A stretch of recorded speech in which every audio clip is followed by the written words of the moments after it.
Hello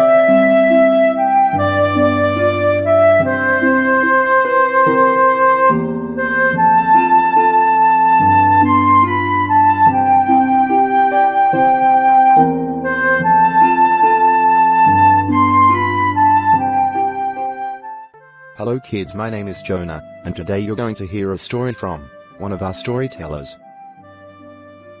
Storytime is a place where your children can hear plotagon characters read them all kinds of stories.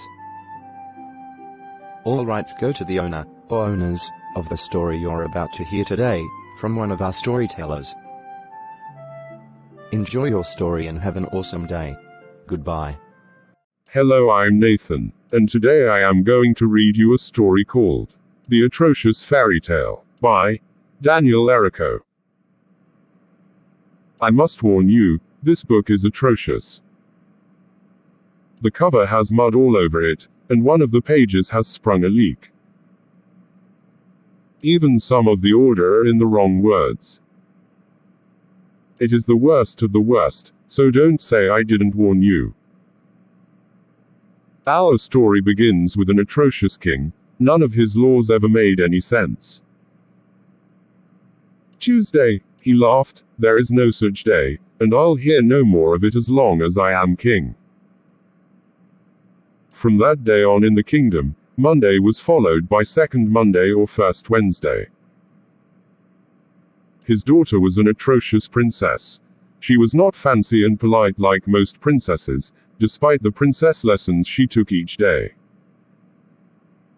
She never brushed her hair. She smelled of month-old bananas, and she was very devious. She even set traps throughout this story. Illustrations throughout the story will indicate the princess traps. One day the princess went missing. In her place there was a note that read, "I've taken the princess. You me catch never will." After reading the note twice to understand it, the king commanded the greatest hero in the land to find his daughter. The greatest hero in the land happened to be an atrocious hero. He was often too frightened to leave his home, and he was also scared by butterflies.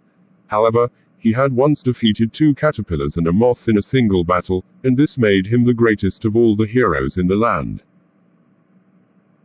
The hero rode to the castle of the meanest villain in the kingdom, but the villain, too, was atrocious. He brought flowers to old ladies whenever he could. And out of the kindness of his heart, he once built a house for someone who needed it. The hero stormed the gate and charged into the dungeon of the villain's castle. "Surrender the princess," he yelled while shaking in his armor. "I don't have a princess," said the villain. "I use this dungeon to bake cookies, but watch your step because there's a leak down here." An example of a princess trap with words floating in water. The hero was more confused than usual. "If you didn't take the princess, then who did?" asked the hero. "We should go ask the dragon what he thinks." Mind you, this was an atrocious dragon. He was known for being tidy and wise, not fierce and ferocious like dragons are supposed to be. He brushed his teeth every night, and when he breathed, there was no fire, just minty freshness. The dragon was very upset when they found him. "Someone's stolen my gold, and they left this note in its place," he cried. It read, "Your gold is with the princess. Mine now is it." "This is odd," said the hero. "Very odd," said the villain. "Frumph," said the dragon who always flossed his teeth when he was upset. "Perhaps the queen knows something." The queen was running around the castle when they arrived. She, actually, was not so atrocious, for it was she who hired the royal scribe who wrote this very book. "My treasures are missing," she cried. "My books and jewels, and my fine silk. Someone has taken them and left this atrocious note." It read, "Your treasure is mine. Do not trying to bother find it." "Whoever has stolen your treasure has the princess," said the hero. "Here are some flowers," said the villain. "Look," said the dragon, There are footprints of dirt on the floor. They followed the footprints all the way up to the tallest tower in the tallest part of the castle. When they looked inside, they found all the gold, books, jewels, and silk, covered in dirt. And sitting on a throne on top of the pile, was the princess. "Why did you steal these things and make us look for you?" asked the queen.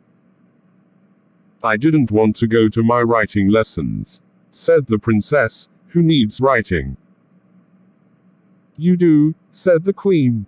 The villain, knight, and dragon all nodded in agreement. The queen made the princess return what she had stolen and apologize. From that day on, the king made the princess go to her lessons 6 days a week. She was an atrocious student when they began, but she got better each day. It took the dragon hours to brush all the dirt off his coins. The villain developed a taste for soggy cookies, and he baked them all the time. The hero decided it was finally time to battle a butterfly, and he lost. As for the queen, she insisted that the entire atrocious tale be written inside of one of her muddy books. "I warned you this book was atrocious, and now it is over. Perhaps, one day you could write a better one." The end.